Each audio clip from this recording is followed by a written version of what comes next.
오늘 말씀 보도록 하겠습니다. 오늘 말씀은 마태복음 8장 18절로부터 22절입니다. 마태복음 8장 18절로부터 22절입니다. 우리 함께 교독하시고 마지막 절은 합독하도록 하겠습니다. 예수께서 무리가 자기를 애워싸는 것을 보시고 건너편으로 가기를 명하시니라.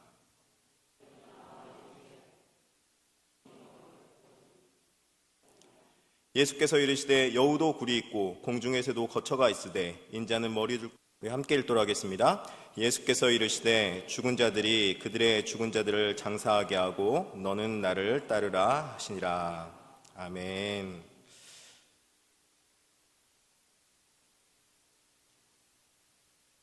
바로 하나님은 우리를 사랑하신다는 진리입니다. 하나님께서 우리를 사랑으로 창조하셨고 또 그리고 우리를 사랑으로 부르셨으며 또 우리를 사랑으로 다스린다고 해도 그 말은 과언이 아닐 것입니다. 그런데 이 하나님의 사랑하심에 있어서 하나님의 사랑의 모습이 두 가지로 항상 성경에 기록되고 있는 것을 볼 수 있습니다.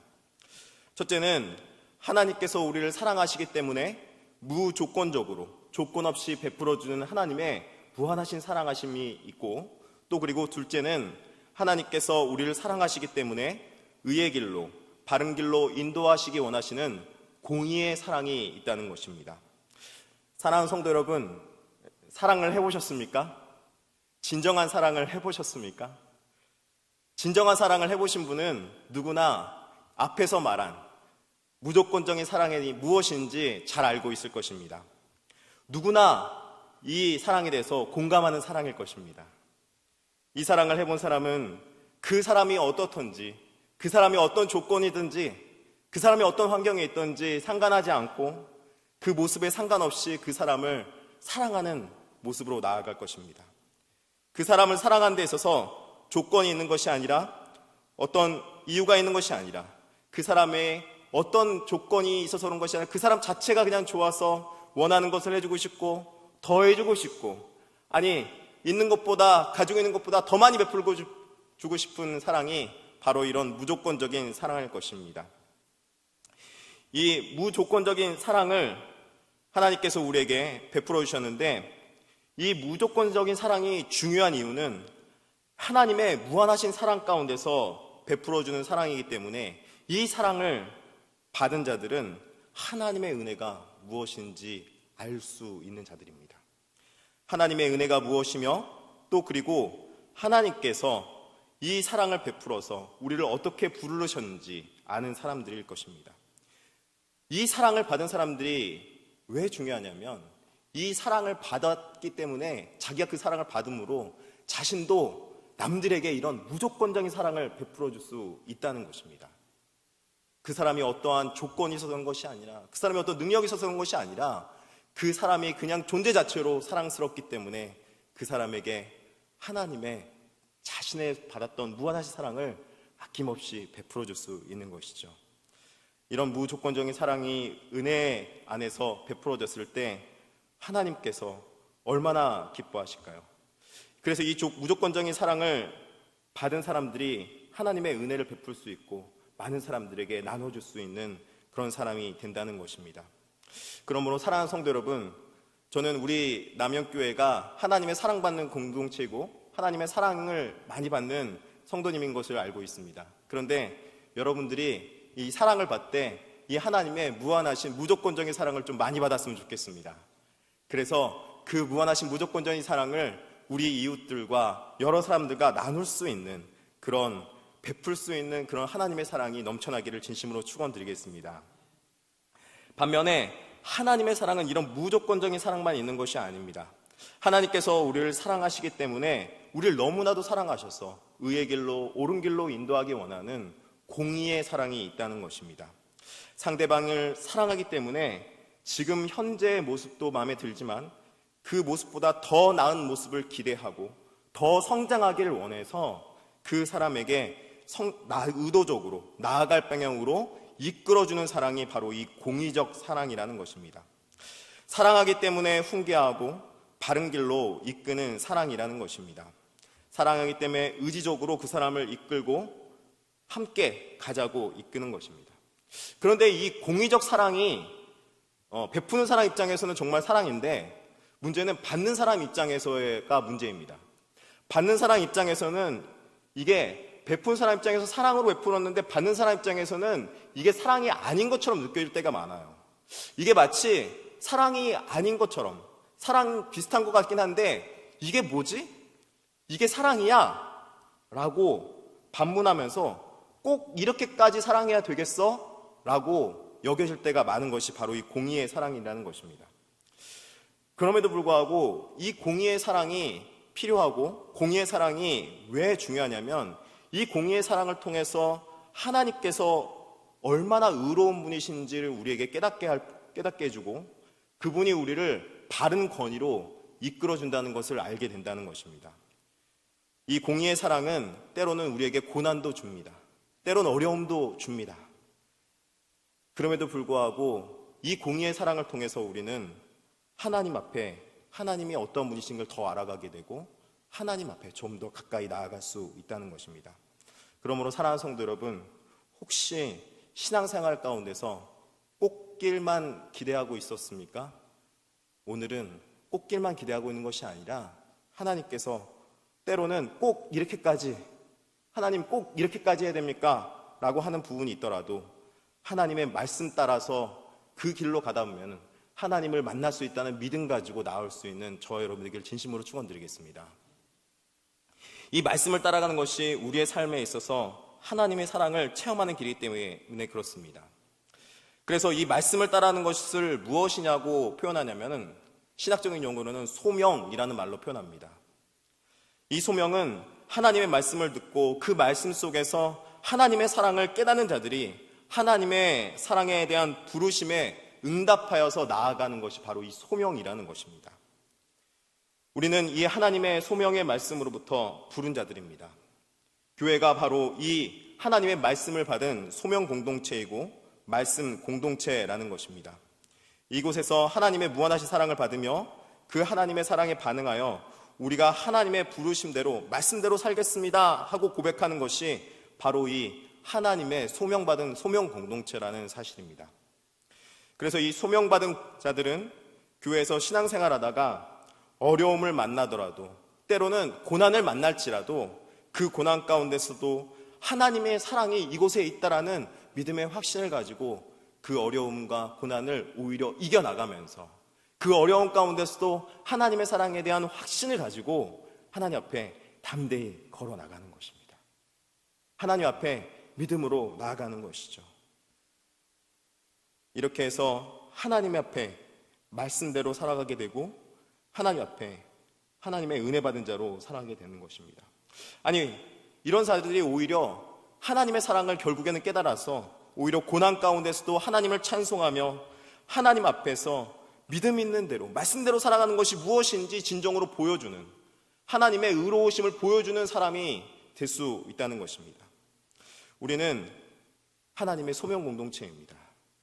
하나님께서 우리를 말씀으로 부르고 그 말씀의 길대로 따라가다 보면은 때로는 우리가 어렵고 힘든 일을 만날지라도 그 길 마지막에는 반드시 하나님께서 우리를 구원하신 구원이 기다리고 있다는 사실입니다. 소명의 끝에는 우리를 구원하신 하나님의 의로운 팔이 우리를 기다리고 있는 줄 믿으시길 바라겠습니다. 그러므로 사랑하는 성도 여러분, 아무리 힘들고 어려운 길일지라도 이 소명을 우리가 찬송하며 나아갔으면 좋겠습니다. 하나님 앞에 믿음으로 기쁨으로 나아갈 수 있으면 좋겠습니다.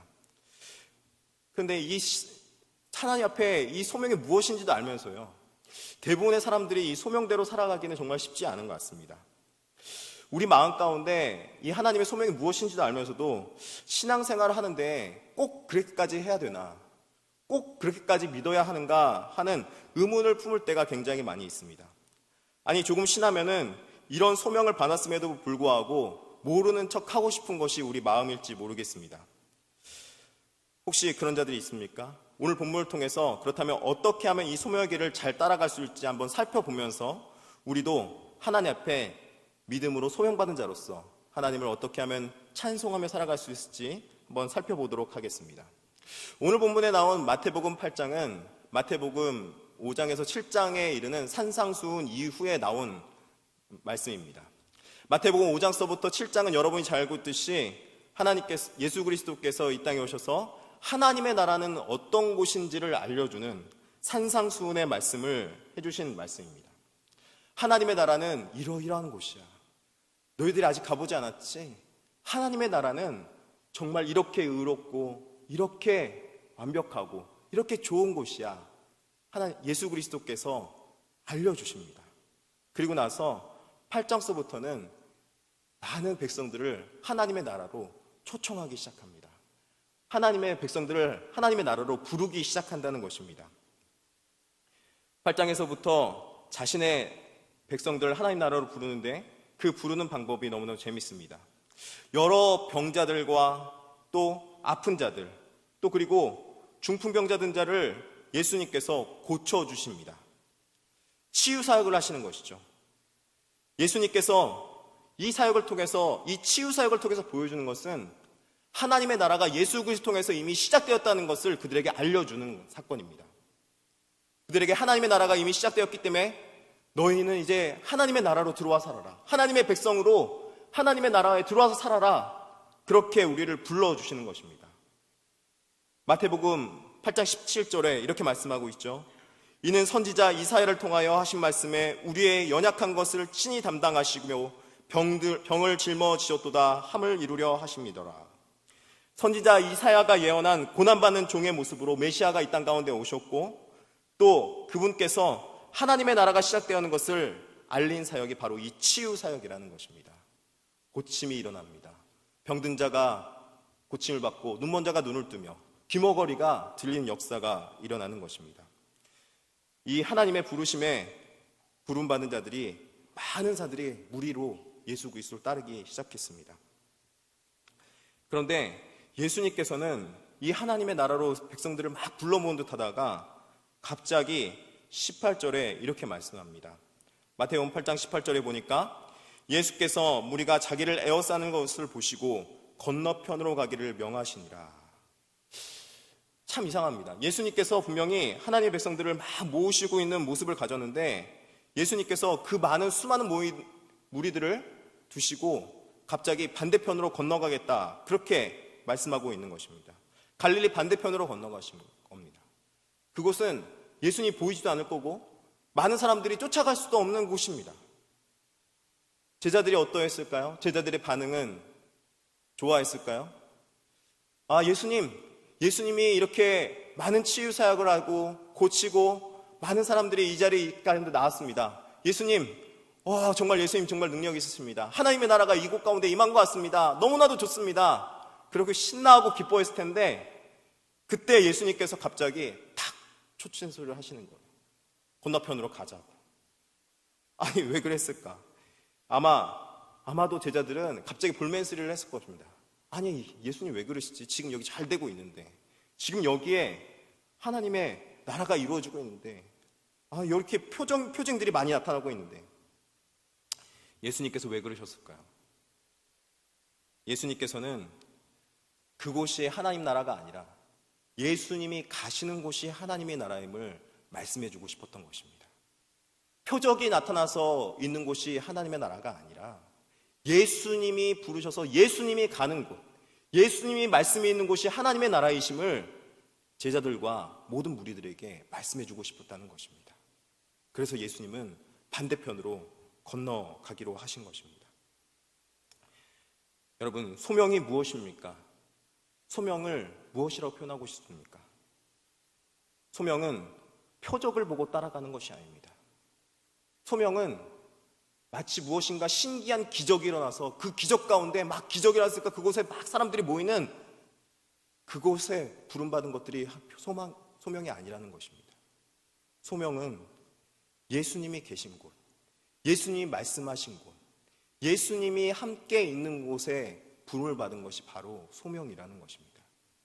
예수님께서 말씀하신 그곳으로 가야지 이 소명받은 자들이고, 이 소명을 받은 자들은 예수의 말씀대로 말씀 따라서 살아가는 것입니다. 그런데 놀라운 일이 벌어집니다. 이 일이 있고 나서 제자도 아닌 율법사가 이 예수님의 말씀을 듣고 자신이 예수님을 따르겠다고 말을 하는 사건이 벌어집니다. 19절에 보니까 이렇게 말씀하고 있습니다. 19절 우리 다 같이 한번 읽어볼까요? 본문을 보면서 다 같이 읽겠습니다. 시작. 한 서기관이 나와 예수께 아뢰되 선생이여 어디로 가시든지 저는 따르리이다. 이렇게 말합니다. 예수님이 저 반대편으로 가시겠다고요? 그러면은 저는 예수님 따라서 가겠습니다. 예수님이 가는 곳이든 어디든지 가겠습니다. 이렇게 말하는 것입니다. 아니, 이게 얼마나 놀라운 일입니까?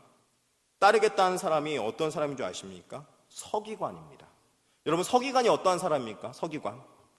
서기관은 말씀을 기록하고 기록된 말씀을 가르치는 자가 바로 서기관입니다. 옛날 시대의 율법사 정도로 생각하면 되는 사람입니다. 이 율법사가 예수님을 따르겠다라고 말을 하니까 얼마나 공신력이 있습니까?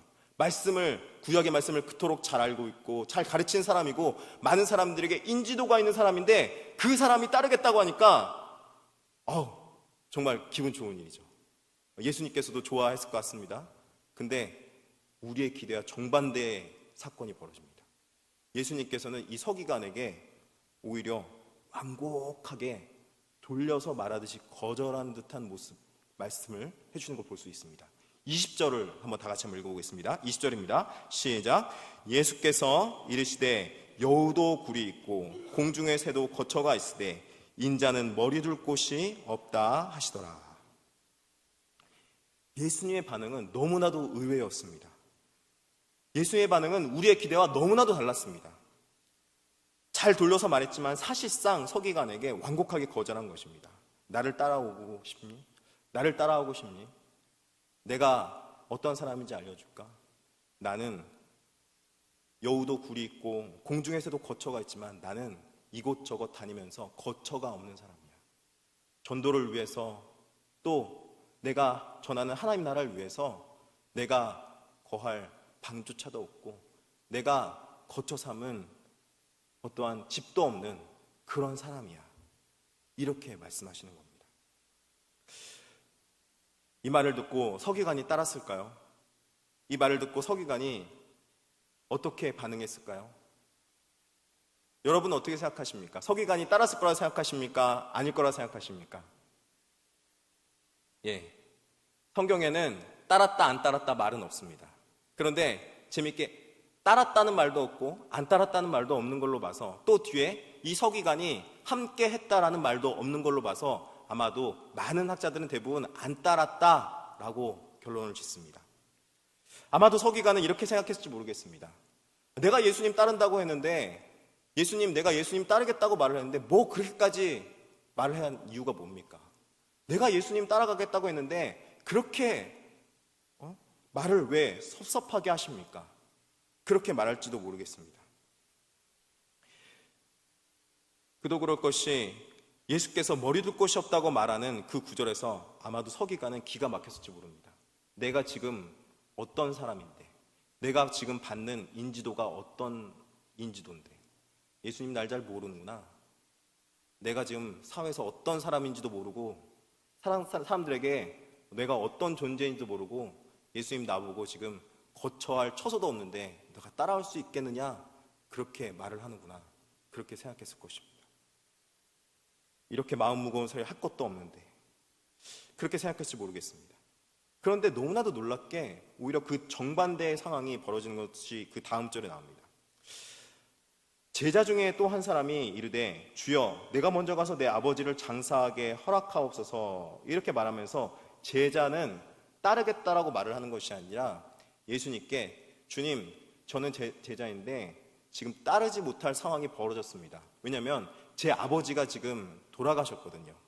그러니까 율법에 있는 대로 또 그리고 유대인들이 하는 법대로 제가 제 아버지를 장례를 치르고 오겠습니다. 이렇게 말하고 있는 모습이 바로 뒤에 있는 구절입니다.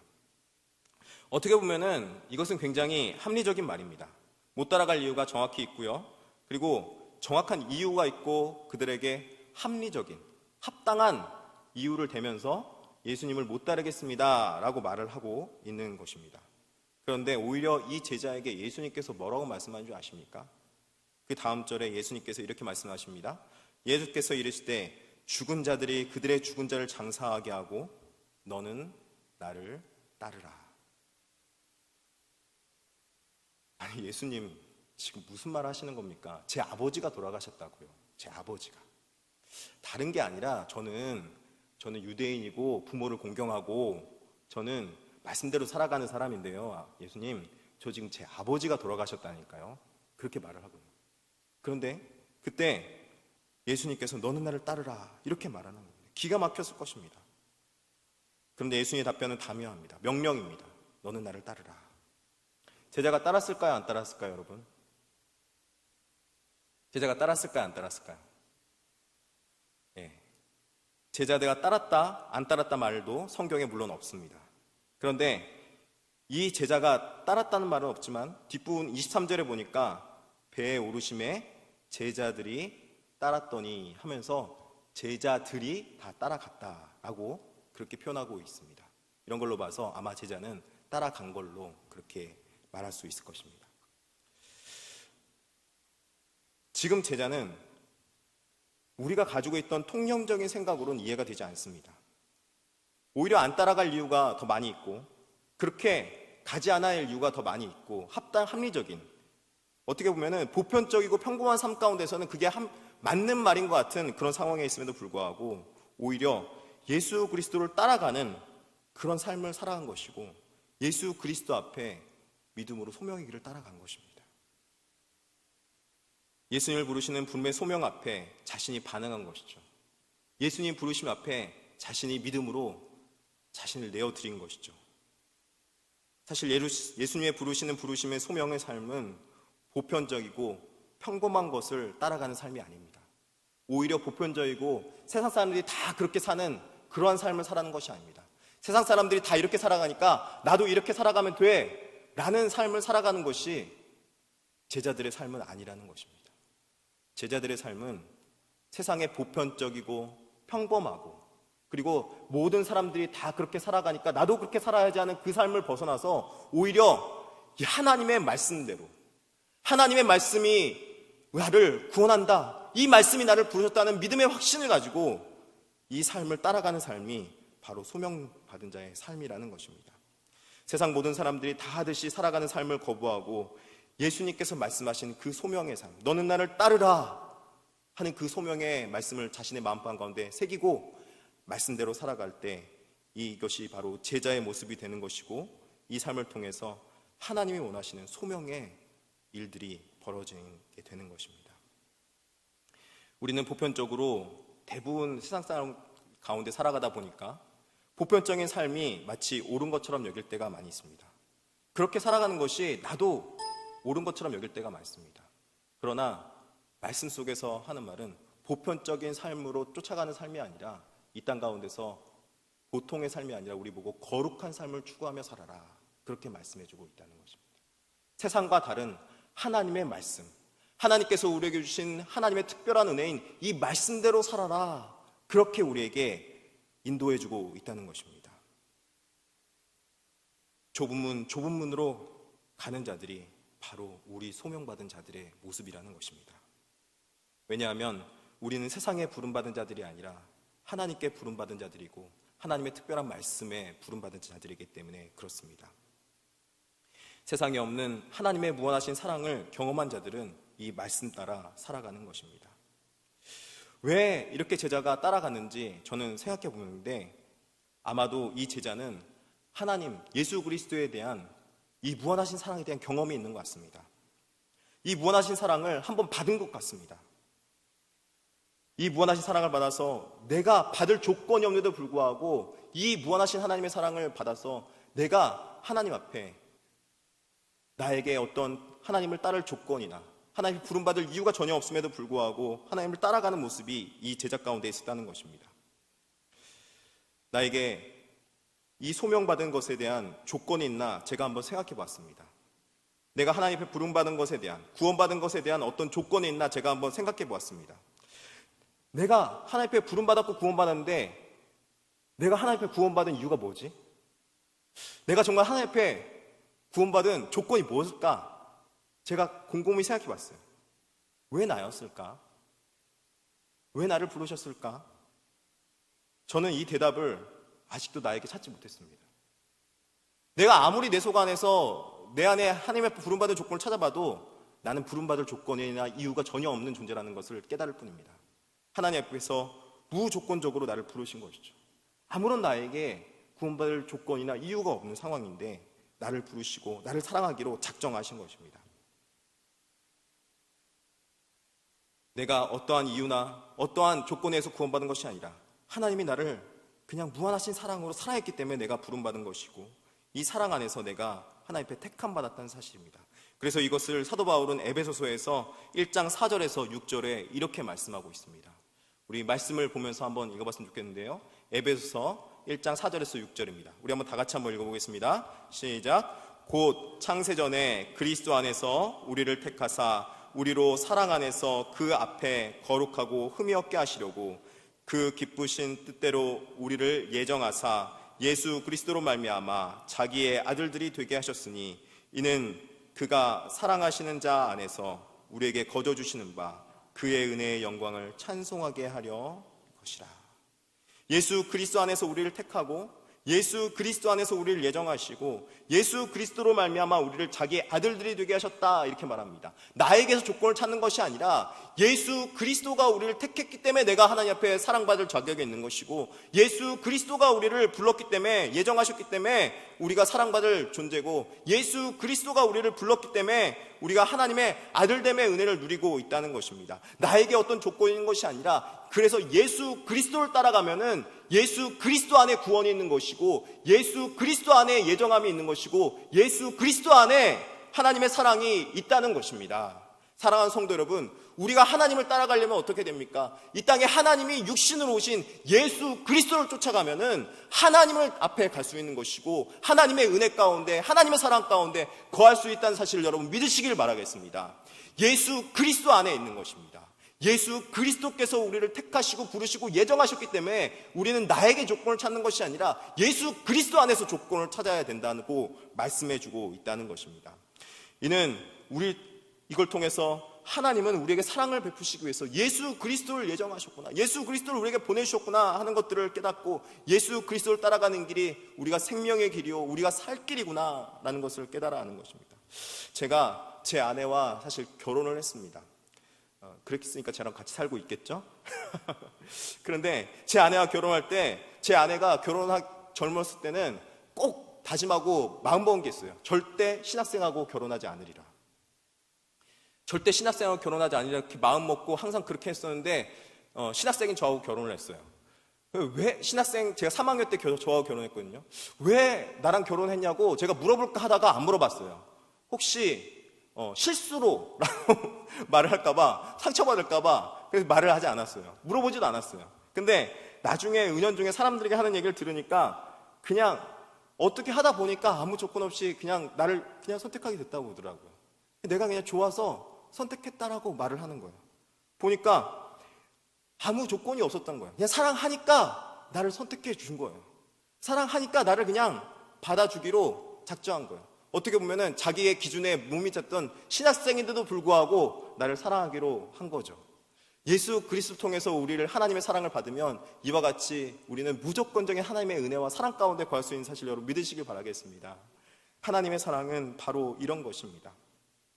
하나님의 사랑이 예수 그리스도를 통해서 우리가 받아지고 은혜로 내려질 때 우리가 사실 하나님의 사랑을 받을 조건이 전혀 없으면, 아니 오히려 하나님의 사랑을 거부하던 사람이었음에도 불구하고 하나님의 부름받은 자들이 있더라는 것입니다. 사도 바울이 그렇지 않습니까? 사도 바울은 어떤 자였습니까? 하나님의 사랑을 오히려 밀어내려고 하는 자였습니다.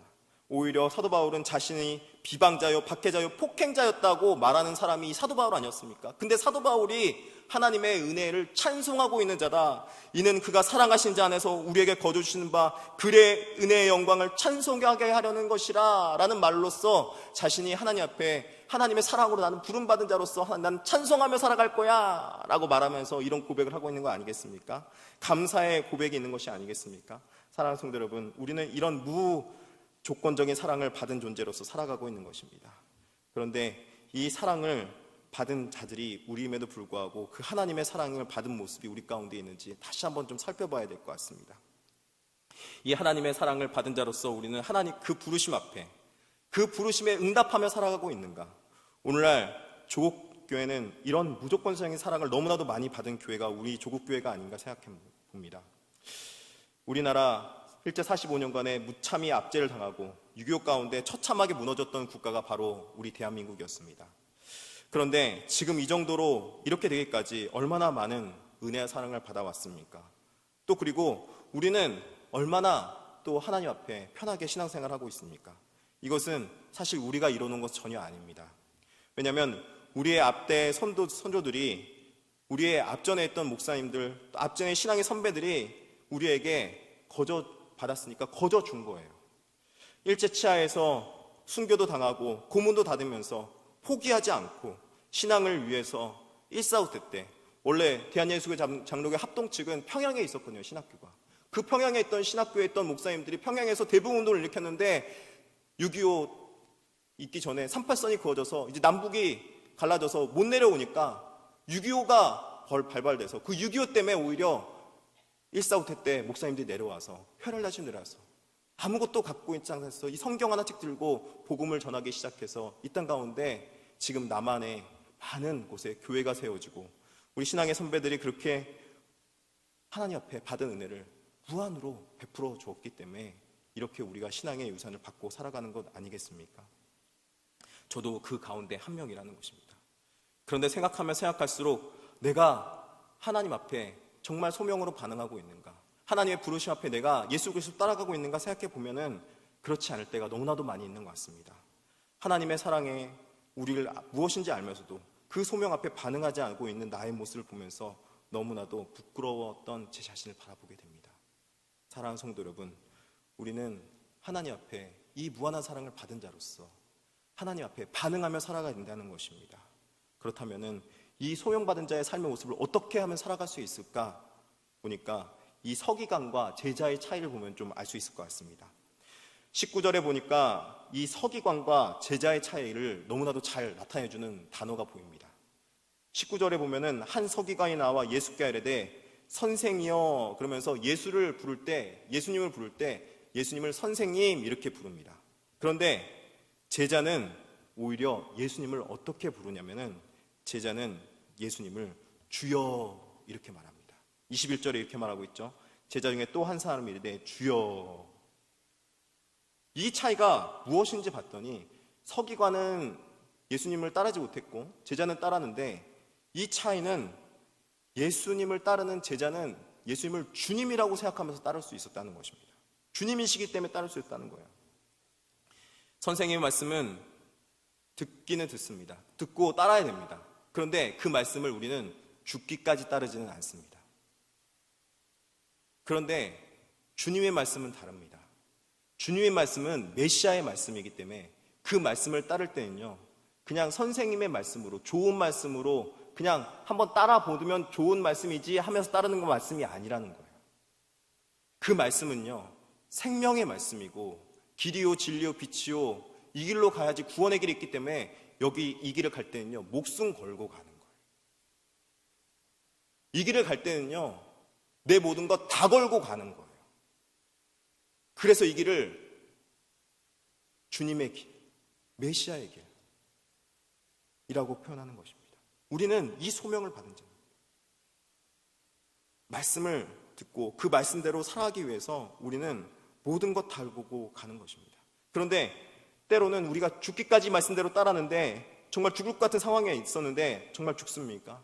아닙니다. 오히려 그 마지막에는 하나님께서 살리시는 구원함이 기다리고 있다는 것입니다. 하나님께서 우리를 주님으로서 우리를 책임져 주시고 보호하시는 은혜가 있더라는 것입니다. 주일날 들었던 시편 23편의 말씀을 들으면서 너무나도 은혜가 됐습니다. 다윗이 압살롬에 쫓기는 다윗의 모습을 생각하면서 저는 다윗이 되었다면 내가 저 시편 같은 시편을 지을 수 있었을까 고민해봤어요. 아니요, 저는 못했을 것 같아요. 왜냐면요, 하나님 저 그래도 왕이었는데 왜 하나님 정말 말씀대로 살았는데 왜 이렇게까지 해야 됩니까 하나님? 이렇게 말할지도 모르겠어요. 그런데요, 다윗은요, 그 가운데서도 여호와는 나의 목자이시니 하면서 하나님을 따라가는 모습으로 그려집니다. 자신의 모든 전부가 다 하나님 것이기 때문에 하나님을 따르겠다라고 마음에 이미 결심을 했기 때문에 자신의 모든 것들이 없어지더라도 하나님만 있으면 됩니다 하는 그 고백으로 살아가는 것이죠. 하나님만이 있으면 내가 그곳에 살 수 있습니다 하는 그 고백으로 살아가기 때문에 여호와 하나님은 나의 목자이십니다. 그 고백이 아닌가 다시 한번 그렇게 생각해 봅니다. 말씀대로 살아가야 된다는 것입니다. 말씀이 우리를 살 수 있다. 말씀대로 살아가면 반드시 그 길의 끝에는 구원과 하나님의 은혜가 기다리고 있다. 하나님의 사랑이 그 길 끝에 있다라는 우리 확신을 가지고 살아간다는 것입니다. 우리가 이 말씀을 그렇다고 해서 안 따라가는 건 아닙니다. 근데 따라가려고 하는데 종종 우리가 흔들리는 게 있어요. 뭐냐면요, 믿음대로 살아가야 되는데 우리가 두려움 때문에 믿음대로 살아가지 못하는 우리 자신을 종종 보게 돼요. 말씀대로 살아가다가 혹시 이렇게 살다가 내 손해보면 어떡하지? 내가 정말로 이 말씀대로 살아가다가 제일 못 가면 어떡하지? 그런 두려움이 사실 우리 가운데 있는 것이 보편적인 우리의 마음일지 모르겠어요. 그런데요, 성도 여러분, 이 두려움을 버리고 하나님을 따라가는 거예요. 예수 그리스도를 따라가는 거예요. 말씀대로 살아가라는 거예요. 그래서 아마도 오늘 본문 뒤편에서 이 말씀을 붙여놨는지 모르겠어요. 예수 그리스도와 함께 갈릴리 바다를 가면서 풍랑 만난 제자들은 예수님과 함께 가고 있는데 지금 풍랑 만나서 근심하며 걱정하고 있습니다. 예수님, 지금 풍랑이 불어서 배가 뒤집히게 되었습니다. 마음의 근심과 걱정 가운데 예수님을 막 깨웁니다. 갈릴리 바다 가운데 이들이 정말 두려워하면서, 예수님과 함께 있으면서도 두려워하면서 예수님 어떻게 해야 됩니까? 그런 모습으로 있는지 모르겠습니다. 그때 예수님께서 왜 그러냐, 믿음이 작은 자들아, 어찌하여 두려워하느냐, 믿음이 작은 자들아, 이렇게 말합니다. 어찌하여 두려워하느냐, 믿음이 작은 자들아. 그렇게 말하면서 예수님께서 풍랑을 말씀으로 꾸짖으셔서 풍랑을 잠잠케 하십니다. 27절에 보니까 그 일이 있고 나서 제자들이 어떤 반응이었냐면 그 사람들이 놀랍게 여겨 이르되 이가 어떠한 사람에게 바람과 바다도 순종하는가 하더라. 바로 예수님이 주님이신데 어떠한 주님인지 보여주는 것입니다. 우리의 주님뿐만 아니라 온 세계 만물을 다스리는 주님이라는 것입니다. 온 자연 만물을 다스리는 주님이시라는 겁니다. 이 온 천하 만물의 주인이 바로 우리 주 예수 그리스도라는 것입니다. 그러니 두려워하지 말고 믿고 따라오라는 것입니다. 두려워하지 말고 나만 믿고 따라오라는 것입니다. 우리 마음 가운데 두려움이 있다면 이제는 믿음으로 하나님 앞에 나아가서 두려움을 떨쳐버리고 하나님 앞에 우리에게 주신 하나님의 그 사랑 바라보면서 다시 한번 예수 그리스도를 쫓아갈 수 있는 믿음으로 우리를 이끌어 가라는 것입니다. 아직 이 땅 가운데서 하나님의 아들이 어떤 분인지, 하나님의 아들이 얼마나 위대하신 분인지 모르는 사람들에게 우리의 삶으로 보여주라는 것입니다. 두려워하지 말고 우리가 예수 그리스도를 따르면서 예수 그리스도가 이 땅 가운데서 살아계시다는 걸 보여주면서 부활하신 예수 그리스도와 우리 함께 있다는 걸 말하면서 우리가 두려워하지 말고 하나님을 따라가라, 그렇게 말씀해주고 있다는 것입니다. 바로 믿음의 결단을 우리에게 요구하시는 것입니다. 이사야서 43장 1절에 우리에게 뭐라고 말씀한 줄 아십니까? 야곱아, 너를 창조하신 여호와께서 지금 말하시느라, 이스라엘아, 너를 지으신 이가 말씀하시느라, 너는 두려워하지 말라. 내가 너를 구속하였고 내가 너를 지명하여 불렀나니 너는 내 것이라. 이렇게 말하면서 우리가 하나님의 소유되고 하나님의 백성된 자로서 두려워하지 말고 하나님 앞에 부름받은 자답게 믿음으로 살아가라는, 그렇게 말씀해주고 있는 것입니다. 어쩌면 제자들은 그 당시 상황 가운데서 그러할 이유가 있었다고 생각될지 모르겠습니다. 왜냐하면 이들은 지금 예수님의 부활도 보지 못했고 예수님께서 이들에게 선물로 줬던 성령님도 받지 못했기 때문에 두려워하는 것이 당연할지 모르겠습니다. 그러나 오늘날 우리에게는 다른 것이 있습니다. 오늘날 우리에게는 이 제자들과 다른 것이 있습니다. 그것이 무엇이냐면 부활하신 예수님께서 우리에게 허락하신 성령님이 우리 가운데 우리와 동행하고 계시고 우리와 함께하고 계시면서 우리에게 말씀을 생각나게 하고 기억나게 하시면서 우리에게 다시 한번 힘주시면서 이 성령의 말씀대로 살아가기 원하는 하나님의 말씀이 우리 가운데 있다는 것입니다. 성령님께서 우리와 동행하시고 인도하시기 때문에 두려워하지 말고 하나님 앞에 믿음으로 예수 그리스도를 따라가는데 힘주시겠다는 성령님이 우리와 함께 하시고 있다는 것입니다. 사랑하는 성도 여러분, 오늘도 이 성령님과 동행하면서 다시 한번 하나님 앞에 찬송하면서 예수 그리스도를 따라가는 모습으로 나아갔으면 좋겠습니다. 두려움을 버리고 하나님 앞에 이제는 예수님을 따르는 모습으로 나아갈 수 있는 저 여러분에게를 진심으로 축원드리겠습니다.